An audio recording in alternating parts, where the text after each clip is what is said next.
जिस राजा को हमने वोट देके 2 बार प्रधानमंत्री बनाया था, उससे न्याय मांगने के लिए इन्होंने क्या किया? दुष्यंत चौटाला ने, मनोहर लाल खट्टर जी ने, नरेंद्र मोदी जी ने दिल्ली के बॉर्डर के ऊपर, हरियाणा के बॉर्डर पर दीवारें चढ़वा दी। जैसे कभी मुगलों ने हमारे साहबजादों को चिनने के लिए करा था, वही काम इन्होंने लाखों किसानों के साथ किया। बड़े बड़े भाले लगा दिए, हमारे बच्चों की बंदूकों की संगीनें और उनकी नालियां हमारी छातियों की तरफ करवा दी। 750 किसानों ने कुर्बानी दी, शहादत दी। 381 दिन में हर रोज 2 शहीदों की लाश वापस आती थी पंजाब और हरियाणा में। किसी बहन का सिंदूर उजड़ता था, किसी बच्चे से बाप का साया उठता था, और मनोहर लाल खट्टर, दुष्यंत चौटाला, नरेंद्र मोदी ने हमारी बात सुनी नहीं। उन्होंने हमें न्याय के लिए जाने नहीं दिया। आज वही लोग जो हमें उग्रवादी, बदमाश, गुंडे, नक्सलवादी, खालिस्तानी बताया करते थे, 1 साल के बाद आज वही हमारी वोट मांगने भी आए। सरपंच साहब, अगर हम कल तक आप और मैं खालिस्तानी थे और नक्सलवादी थे, फिर आज हमारी वोटों की जरूरत क्या है? इस बात का कोई जवाब बीजेपी के किसी लीडर के पास नहीं।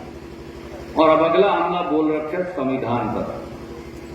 ये वोट का अधिकार छीनना चाहते हैं। कई साथी कह देते हैं, भाई संविधान खत्म करेंगे बाबा साहब अम्बेडकर का, तो एससी बीसी के साथियों का अधिकार खत्म हो जाएगा। वो तो हो ही जाएगा, सच कह रहे। एससी बीसी पर अगला हमला। ये जो आरक्षण का अधिकार बाबा साहब अम्बेडकर, पंडित जवाहरलाल नेहरू, सरदार वल्लभ भाई पटेल, मौलाना अबुल कलाम आजाद, डॉक्टर राजेंद्र प्रसाद ने दिया, ये तो एससी बीसी वर्ग से छीनना चाहते ही हैं, परंतु ये इस देश में से वोट का प्रजातंत्र खत्म करना चाहते हैं। तो मेरे बुजुर्गों, मेरे नौजवान साथियों, मेरी माताएं बहनें यहां मौजूद हैं, मैं आपसे एक ही अरदास लेकर आया हूं। एक वोट 25 तारीख को हमारे भाई कांग्रेस और आम आदमी पार्टी का यहां गठबंधन है, इंडिया अलायंस का। हमारे भाई डॉक्टर सुशील गुप्ता जी चुनाव लड़ रहे हैं, जिनके बड़े भाई महावीर गुप्ता जी आपके बीच में हैं।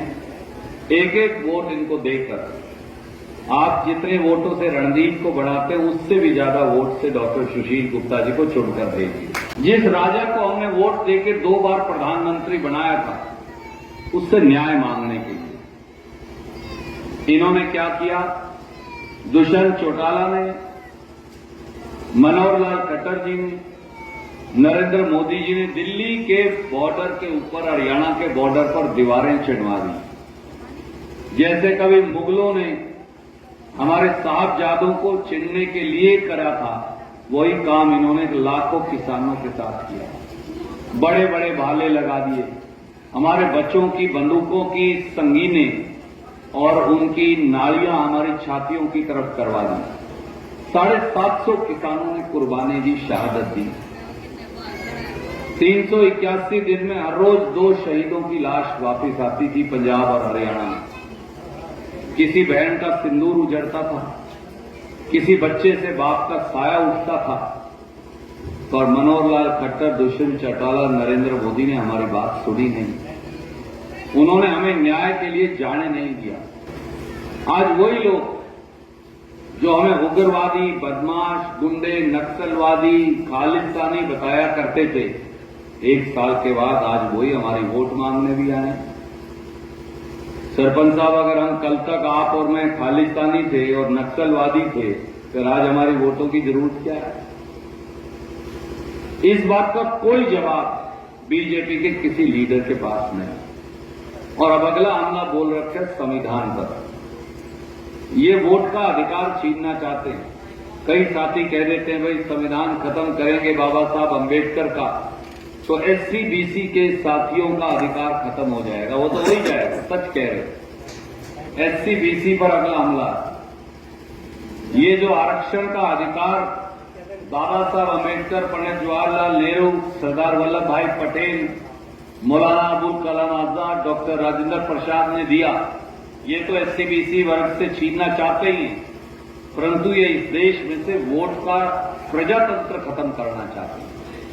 तो मेरे बुजुर्गों, मेरे नौजवान साथियों, मेरी माताएं बहनें यहां मौजूद हैं, मैं आपसे एक ही अरदास लेकर आया हूं। एक एक वोट 25 तारीख को हमारे भाई कांग्रेस और आम आदमी पार्टी का यहां गठबंधन है, इंडिया अलायंस का, हमारे भाई डॉक्टर सुशील गुप्ता जी चुनाव लड़ रहे हैं, जिनके बड़े भाई महावीर गुप्ता जी आपके बीच में हैं।